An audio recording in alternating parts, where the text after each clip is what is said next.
Hello students. आज हम लोग बीएड पाठ्यक्रम और बीए शिक्षा शास्त्र के एक प्रमुख प्रकरण टॉपिक शिक्षा के बारे में जानेंगे। शिक्षा क्या होती है, शिक्षा को किस प्रकार परिभाषित किया जाता है। तो आज हम लोग शिक्षा के मीनिंग और डेफिनेशन के बारे में जानेंगे। हम लोग जानते हैं कि वर्तमान जो शताब्दी या वर्तमान युग जो अभी चल रहा है उसको हम लोग ग्लोबल एज या भूमंडलीय युग के नाम से भी जानते हैं। और किसी भी राष्ट्र की प्रगति के लिए वहाँ के भौतिक संसाधन और जो मानवीय संसाधन होते हैं वो बहुत अधिक महत्वपूर्ण होते हैं। हम जानते हैं कि भौतिक संसाधन जो हैं वह एक सीमित मात्रा में उपलब्ध है, वो प्रकृतिजन्य होते हैं। तो ऐसे में जो मानव संसाधन है उसके विकास पर अत्यधिक जोर दिया जाता है। किसी भी राष्ट्र और समाज के विकास का अगर हम ये कहें कि सर्वाधिक महत्वपूर्ण साधन मानव है तो इसमें बिल्कुल भी गलत नहीं है। अब जब हम लोग मानव विकास की बात कर रहे हैं तो मानव विकास का जो आधार स्तंभ है या एक अच्छा मानव संसाधन बनाने के लिए जिस महत्वपूर्ण विषय की हमें आवश्यकता है, तथ्य की आवश्यकता है, उसे हम शिक्षा कहते हैं। शिक्षा एक उचित और एक आवश्यक मानव संसाधन बनाने का कार्य करती है। अब हम लोग जब शिक्षा की बात करते हैं तो कई बार हमारा जो कॉन्सेप्ट है वह थोड़ा विद्यालयी शिक्षा तक सिमट जाता है, जबकि शिक्षा केवल विद्यालयी शिक्षा नहीं है। हाँ, ये ज़रूर है कि विद्यालय शिक्षा जो है इसका एक प्रमुख बिंदु है या एक प्रमुख भाग है, लेकिन शिक्षा जो है एक बहुत ही व्यापक कॉन्सेप्ट है जिसको हम लोग केवल विद्यालय शिक्षा तक सीमित नहीं रख सकते हैं। जब हम लोग शिक्षा की बात करते हैं तो हम लोग कह सकते हैं कि बच्चे के जन्म के बाद कुछ दिन बाद ही उसके माता पिता और उसके परिवार के अन्य सदस्य जो हैं उसे सुनना, बोलना और अन्य गतिविधियां सिखाना शुरू कर देते हैं। जब बच्चा कुछ बड़ा होता है वो विद्यालय में प्रवेश लेता है और विद्यालय में जो उसकी शिक्षा है वो सुनियोजित ढंग से चलने लग जाती है। विद्यालय के साथ साथ वह अपने परिवार, परिवेश या समुदाय से भी कुछ ना कुछ हमेशा सीखता रहता है। सीखने सिखाने का ये क्रम केवल विद्यालय तक ही सीमित नहीं होता है, बल्कि विद्यालय छोड़ने के बाद भी चलता रहता है और जीवन पर्यंत चलता रहता है। तो शिक्षा की प्रक्रिया जो है अगर हम लोग कहें व्यापक अर्थों में तो जन्म से प्रारंभ हो जाती है और मृत्यु पर्यंत ये चलती रहती है। तो शिक्षा की प्रक्रिया को हम लोग केवल विद्यालय शिक्षा नहीं कह सकते, बल्कि ये जीवन भर चलने वाली शिक्षा है, क्योंकि जीवन भर हम कुछ ना कुछ सीखते रहते हैं। शिक्षा शब्द अगर शाब्दिक अर्थ में हम शिक्षा की बात करें तो हिंदी में जो शिक्षा शब्द है वो संस्कृत भाषा की शिक्ष धातु में अ प्रत्यय लगने से बना है। शिक्षा का अर्थ होता है सीखना और सिखाना। इसलिए हम लोग कह सकते हैं कि शिक्षा का अर्थ हुआ सीखने सिखाने की क्रिया, एक ऐसी क्रिया जिसमें हम नित नया कुछ ना कुछ सीखते सिखाते रहते हैं। और यदि हम एजुकेशन वर्ड की बात करें, अंग्रेजी शब्द एजुकेशन पर जाएं तो उसका अर्थ भी यही निकलता है। एजुकेशन शब्द जो है जैसा कि सामने लिखा गया है, लैटिन भाषा के लैंग्वेज के जो शब्द है एजुकेटम से बना हुआ है। एजुकेटम लैटिन वर्ड ई और ड्यूको, ई प्लस ड्यूको से मिलकर बना हुआ है। ई का अर्थ यहाँ पर अंदर से लगाया जाता है, जबकि ड्यूको का अर्थ आगे बढ़ने से लगाया जाता है।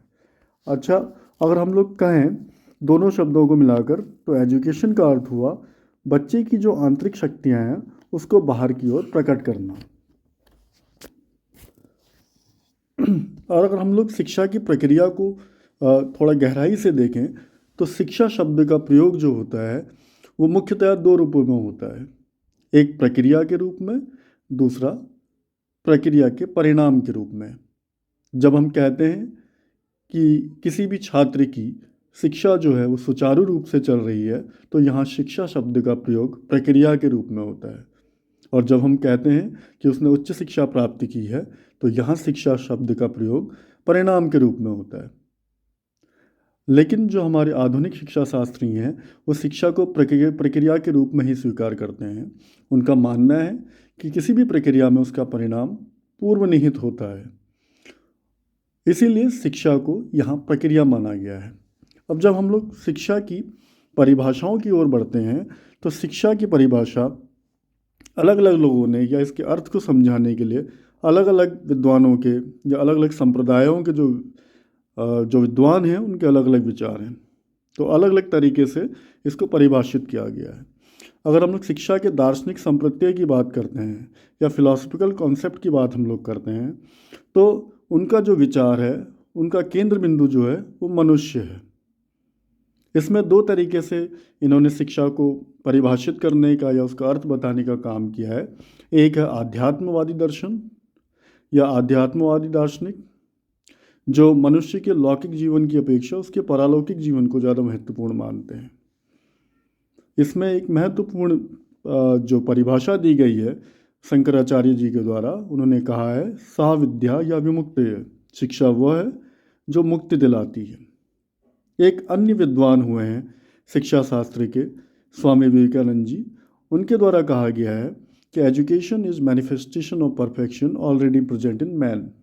मनुष्य की अंतर्निहित पूर्णता को अभिव्यक्त करना ही शिक्षा है।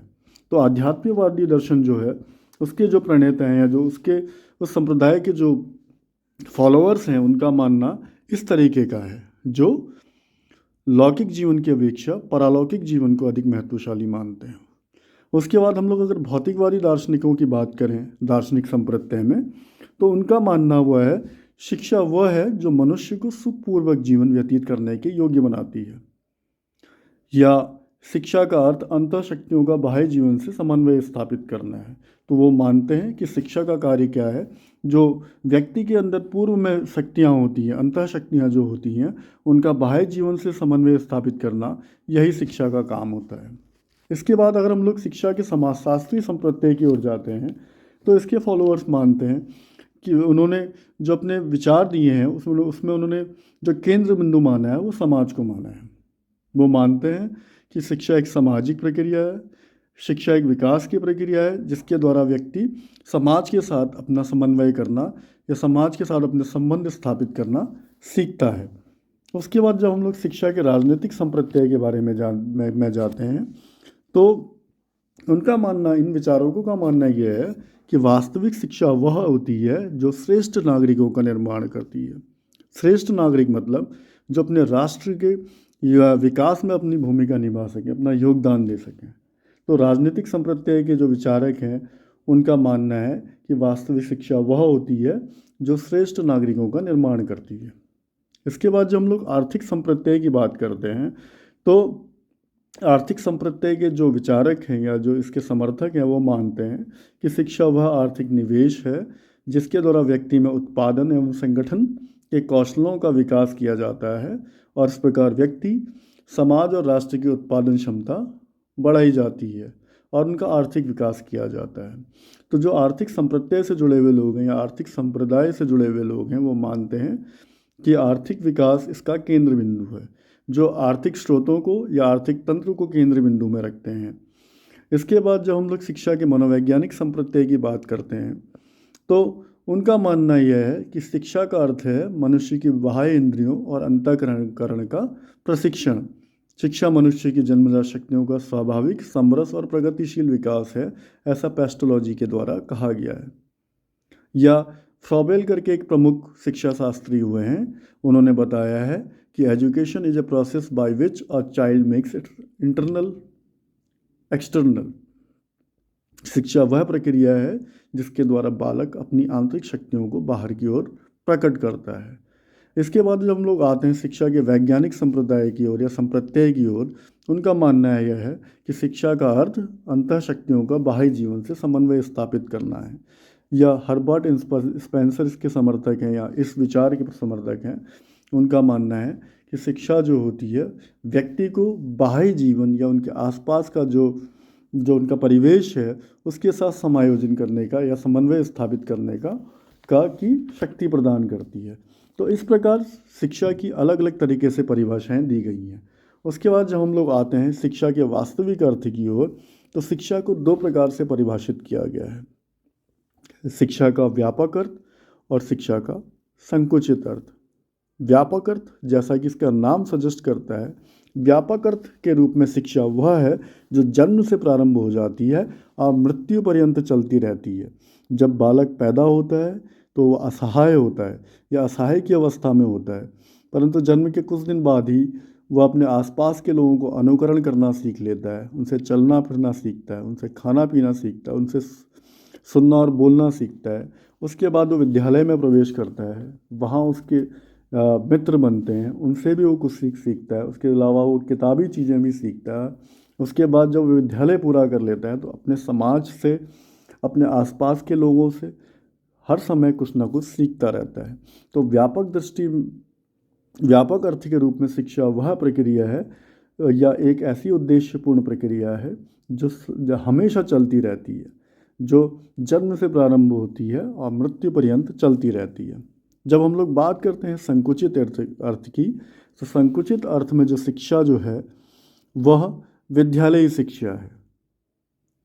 विद्यालयों या महाविद्यालयों या विश्वविद्यालयों में चलने वाली शिक्षा को हम लोग संकुचित अर्थ में लेते हैं। यह शिक्षा का संकुचित अर्थ है।